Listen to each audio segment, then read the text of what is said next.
Olá, tudo bom? Eu sou a Clara Bianchini, da Coviva, e hoje eu vou falar um pouco sobre uma coisa que eu escuto muito, né? Converso com muitos líderes de grandes organizações que promovem esses programas de inovação nas suas organizações, e ultimamente eu venho escutado bastante, com frequência, que eles falam assim: poxa, Clara, os meus colaboradores internos, as pessoas que trabalham na minha organização, eles não se engajam com veemência nos programas de inovação, e daí é muito difícil conseguir criar ideias. Quando as ideias surgem, é muito difícil transformá-las em realidade, e daí elas não alcançam aquela transformação que a gente tanto espera, e a gente fica ali meio frustrado, né?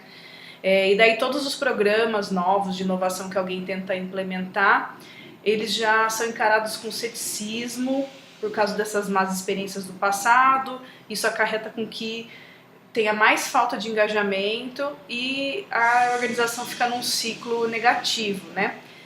E eu venho escutando muito isso, né? Como que eu faço aí para engajar mais os meus colaboradores internos nos meus programas de inovação?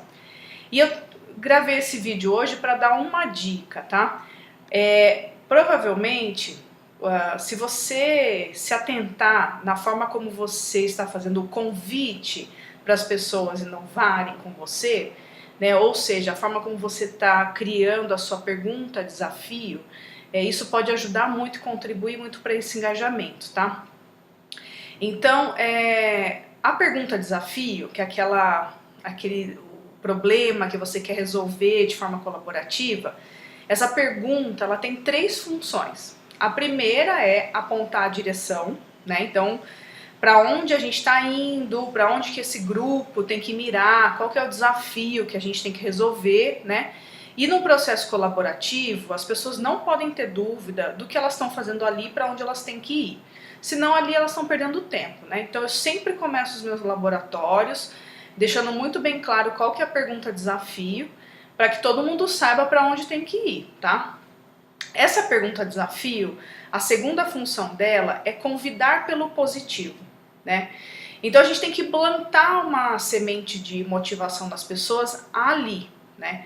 Se a pergunta ela tiver um cunho negativo, você vai liderar um workshop de lamentações. As pessoas vão ficar se lamentando porque as coisas não são assim, não são assado na organização, e isso não é um ambiente de cocriação, de colaboração, né? Ele é um ambiente de lamentações, de a gente ficar compartilhando o que está acontecendo de ruim ali, né?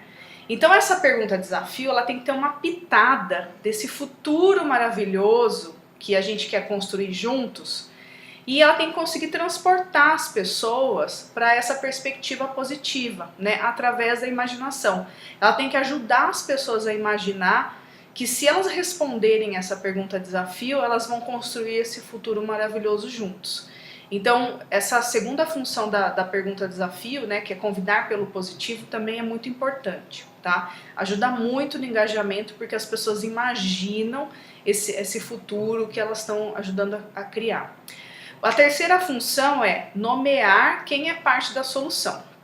Então, muitas vezes, quando as organizações se abrem para processos colaborativos, para a solução de problemas, elas acabam tendo que abrir um problema para toda a organização, né? E se esse convite não for feito da forma correta, ou seja, se a gente não tiver a pergunta desafio da forma correta, estruturada da forma correta, as pessoas acabam entendendo de forma inconsciente que elas são parte desse problema, que elas ajudaram a construir esse problema.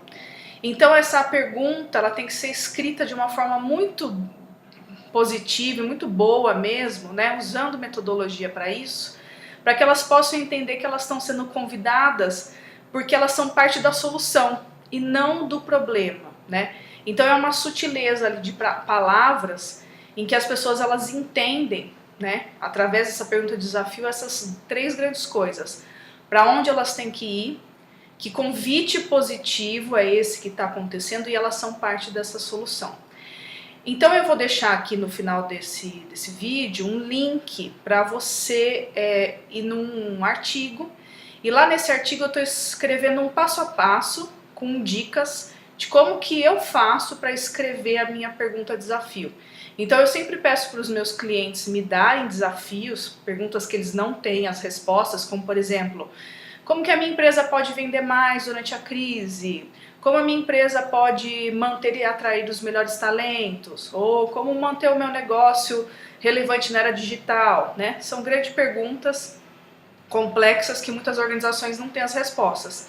E daí, através disso, eu reformulo esses problemas em perguntas, desafios corretas, para que elas possam convidar e engajar os colaboradores. Então, espero que esse vídeo tenha sido interessante e que você também goste das dicas no artigo. Um beijo, tchau!